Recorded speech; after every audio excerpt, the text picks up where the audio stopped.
Hey everybody, Crimson here. Wanted to give you a quick update at the end of day 5 / beginning of day 6 mark of the league. I'm currently level 88 and a half. I have completed the fortress, I have completed the breach quest line, and I'm on my last 2 maps of the abyss quest line, so the character's done what I want. I can kill the Arbiter of Divinity, I can kill Zesht. In a minute I'm gonna go kill Kulamak, so we're good to go. I'm going to be updating the written guide with a lot more detail. There have been some changes to the build based on updates in 0.5 that we can go over now.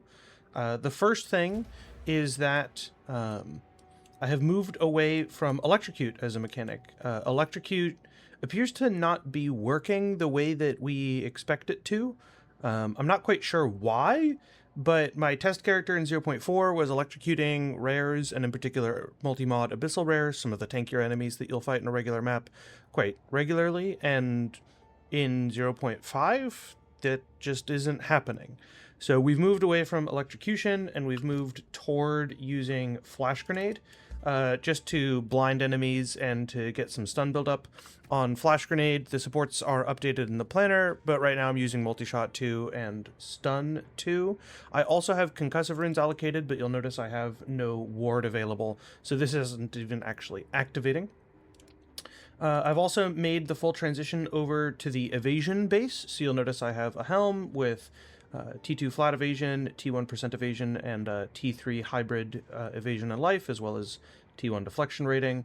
And then here I have T1 flat evasion, T4 essence-based percent evasion, and T1 hybrid evasion as well, with T2 deflection rating here as well. And my boots aren't the best boots in the history of the world. They have 20% increased movement speed, T1 flat, T3%. So this is, pretty decent gear for a week into the league, but nothing crazy special. I have T1 percent lightning, as well as some flat damage on each of my rings. Nothing crazy. Percent lightning, T3 flat lightning. So we're still on budget gear. The one really nice piece of gear that I actually have is I went and spent, I believe, about 4 div on this amulet. It has a little bit of Ele res, a little bit of mana regen, but most importantly, +3 projectile skills, and then I manually desecrated evasion rating from equipped body armor. I'll be writing the steps for how to make a decent amulet. I will let you know that this is sort of like the last piece of the gear that you need, because remember, this is a progression build. Yes, you can kill pinnacles with it, but it's intended to be a budget build and get your league started, and then once you have 5 or 6 div in your back pocket, you should be able to progress beyond it. So at this point, my tooltip damage on explosive grenade is 43,000 damage here.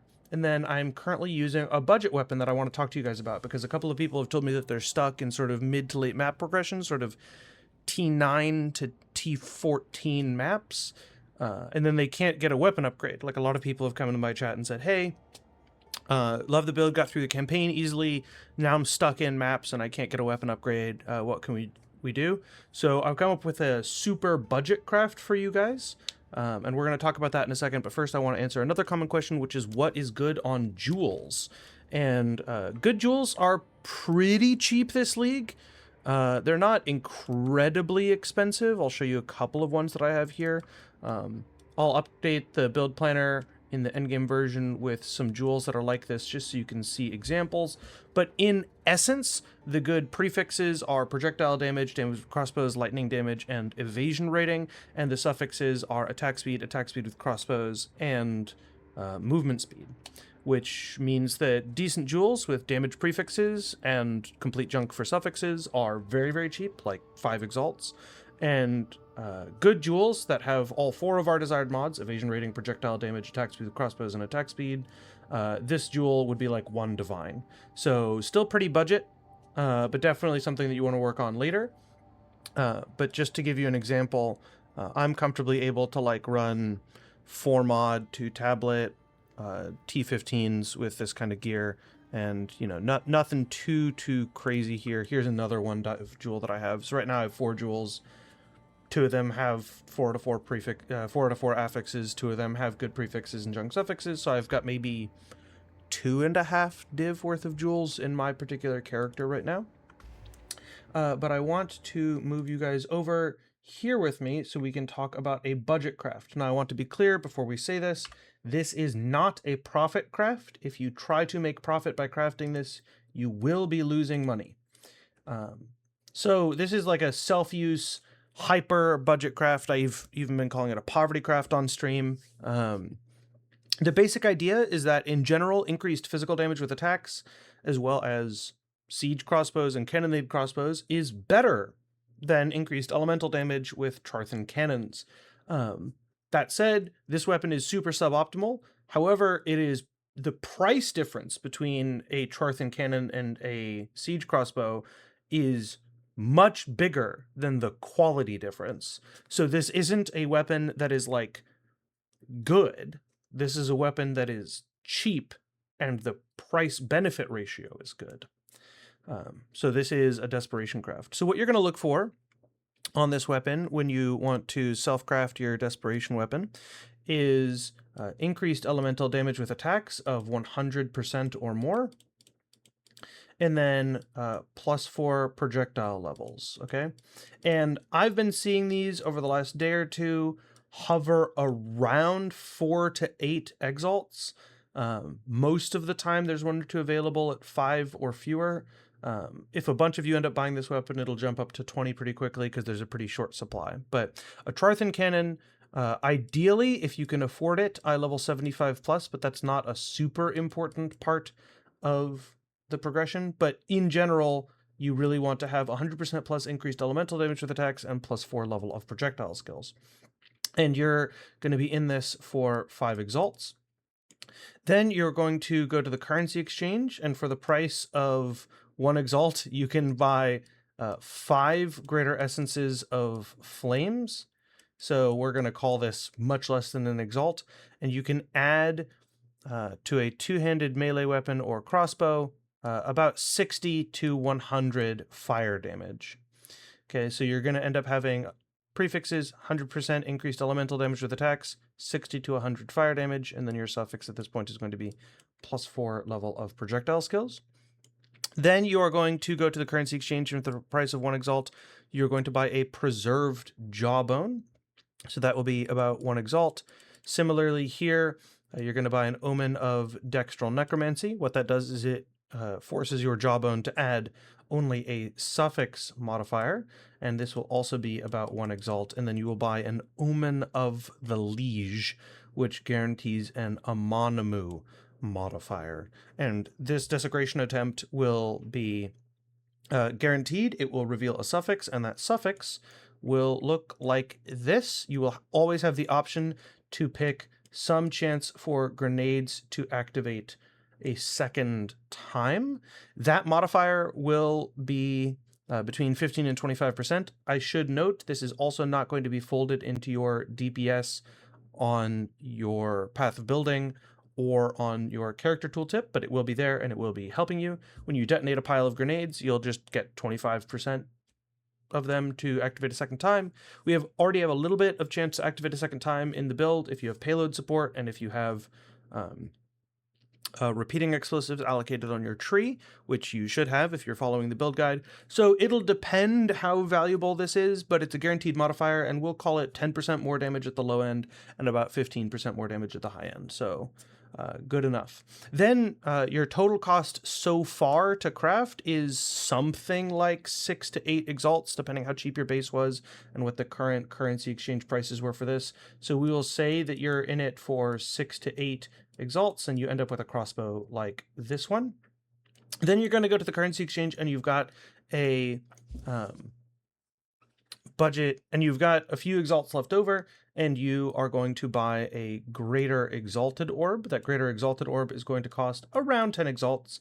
I checked this morning, literally before recording this video, and it was exactly 10. Yesterday when I was playing, it was hovering around 11 or 11.5 exalts, but around 10 exalts. And then an omen of greater exaltation is relatively common, and these have been hovering around 2 to 3 exalts. And what you're hoping to hit is a weapon like this.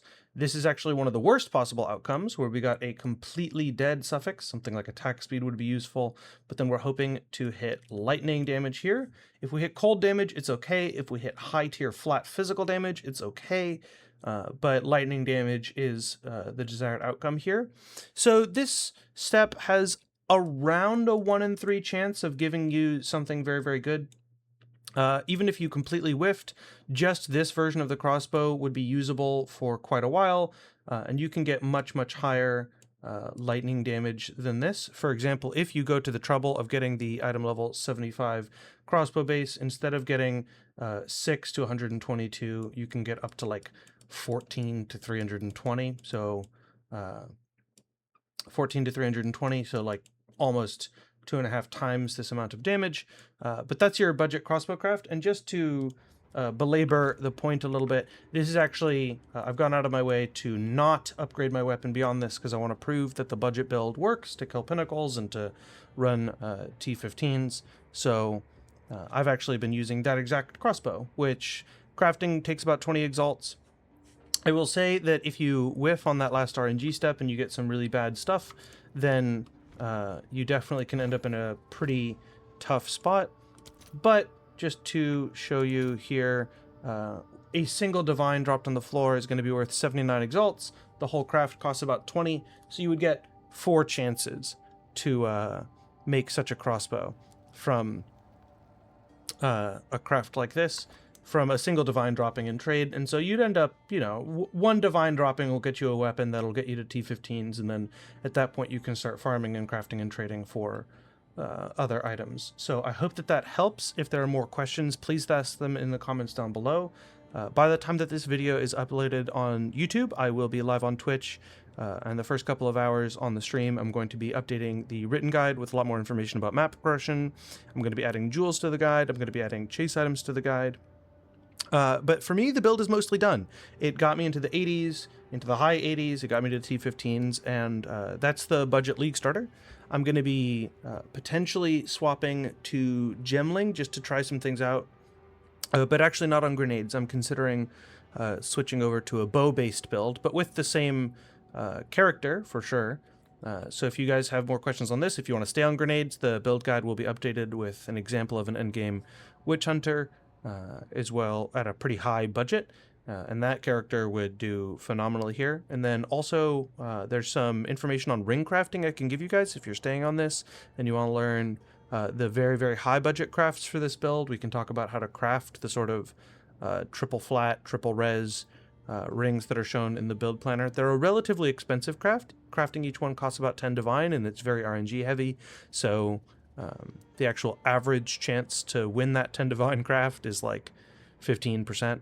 So it's a very, very expensive craft to get like the perfect rings that are shown in the build planner. But that's sort of your last step here. Like I've been comfortably in T15s with things that, you know, have completely dead prefixes, or things that even have like evasion rating on them. So I think that you'll be more than fine.